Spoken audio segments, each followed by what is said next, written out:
I'm Bastian Grimm, and this is SEO in 2025.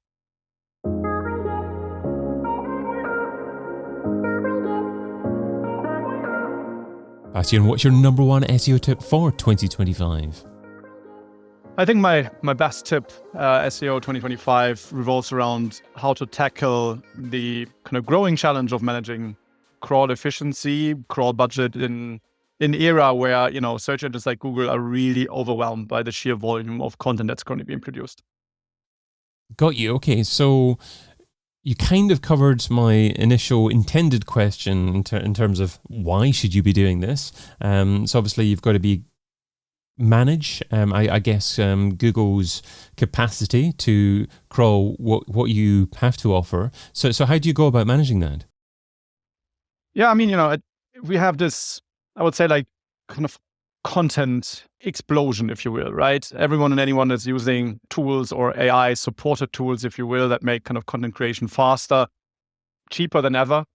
And it's really creating challenges for Google, right? They're kind of struggling to crawl, to index. And, despite all the fancy algorithms they have, they just can't keep pace with like this increasing volume. I think this is the biggest problem. So I think managing crawl budget is really crucial. I think it kind of comes, crawling and indexing, I suppose, both. But I think it comes with some of the best practices that we have been talking about. So it's not really rocket science per se, if you will. But I think it's just like, I would like to emphasize that I think now with that explosion and with the sheer volume, probably even more important versus like maybe some years ago, you would have like only done this to a very large extent with sites that are just very, very, very sizable. And right now, even with a mid-sized site, let's say like 5 or 6 figures of URLs, you would still see benefits, right? So to your question, how do you go about it? I guess there's a handful of those things that are, I think, straightforward, but maybe it's worth kind of quickly echoing them. So I think one, as a starting point, I would say, is consolidation of low value pages, right? So kind of merging them or eliminating them that are like either thin or duplicate, don't bring any value. That obviously in itself, because you delete URLs / inventory, will ensure that other stuff is crawled more frequently, right? I mean, the same goes for internal linking. I think this is a topic that kind of SEOs talk about a lot, and rightfully so, but it does make a big difference if you actually link the right pages with each other and if you build kind of a certain hierarchy, because again, it helps Google to index, crawl and index the most important pages on a domain or on a site. And I think from a tooling perspective, so what's there, what can you use? I think robots, TXT, meta tags, X-robots tag, they either prevent crawling and or indexing. So I think depending on the use case, this is what is kind of the weaponry, if you will, that you have. Then there's obviously XML sitemaps, right? I mean, again, this is all not brand new, but I think, like, for example, like a lot of sites that we're working with, they just kind of simply struggle with maintaining or even creating valid error-free sitemaps in the first place. But it's a strong signal for Google, also from a canonicalization standpoint, what URLs are more important than others. And then there's also a protocol called Index Now. I mean, even though Google is not officially supporting it, Bing does, Yandex does, and some more. But still, I think it will help overall with efficiency for other engines as well. So I think this is how I would go about it. But then again, I think part of my initial tip was also a bit around, like, how can you combine that with the, how you say, hip topic of AI, if that is a thing. But I think what people underestimate is basically that now with AI or machine learning, and we had this already in our last year's episode, we talked a bit about kind of AI tooling more from a content side. I think there's also a whole lot of technical topics, like, again, automating internal linking, redirect management, URL mapping. So these types of things is something that you can definitely do, at least with the help of AI tools or AI tooling. But with regards to crawling and indexing, there's not necessarily a maximum number of pages that you want to have on your website. It's just all about the quality of pages, the number of thin pages, and just being honest with yourself about what types of pages Google would actually want to have in their index. Yeah, I think obviously depending on like how trusted your domain is, how old it is, these types of things, you're being allowed more or less URLs kind of in Google's index in the first place. But I think generally speaking, from my standpoint anyways, I would much more look at pages that actually provide value to users. So information gain, I think, is something that is incredibly important. And, there might be obviously pages where there's no information gain. Let's take a very simple example of like, I don't know, your privacy policy or like, the contact form or whatever. There are pages that not necessarily drive organic traffic, but those then you could potentially consider, and there's a whole bunch of other examples as well, that might not necessarily need to go into the index, right? Or certain type of, like if you have a set of navigation, certain types of categories that don't provide any value, these types of things. So I think my strong belief is like understand your inventory and then figure out for, type of pages or type of templates, does that actually make sense in the first place that people would end up on those pages when they come in from Google, right? And I think that is the approach. So I think less is more, if you will.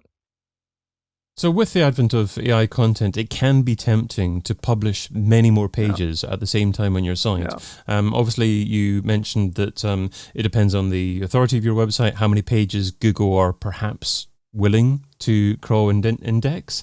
Is there a certain percentage of your existing number of web pages increase that you would generally recommend making per month? For instance, if you have 100 pages on your website, would you say, okay, maybe add 10 new pages this month, but no more than that, just so Google sees that you're growing relatively smoothly and not too much all at once?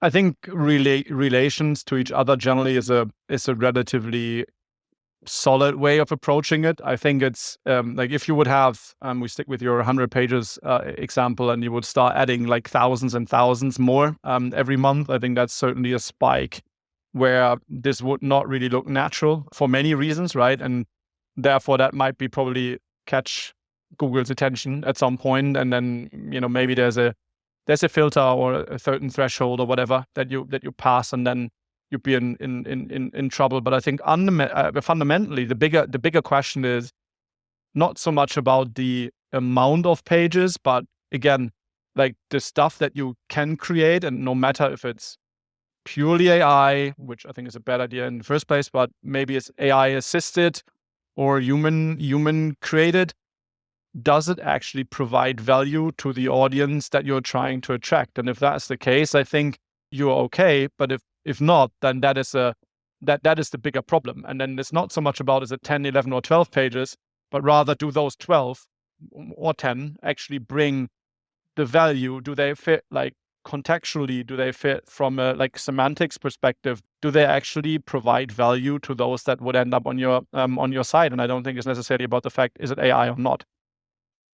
Yeah, I mean, I'd like to talk a little bit about the type of content that you consider can be produced by AI or partially produced by AI. I think you used the terminology just a second ago, AI assisted, so you wouldn't use purely AI.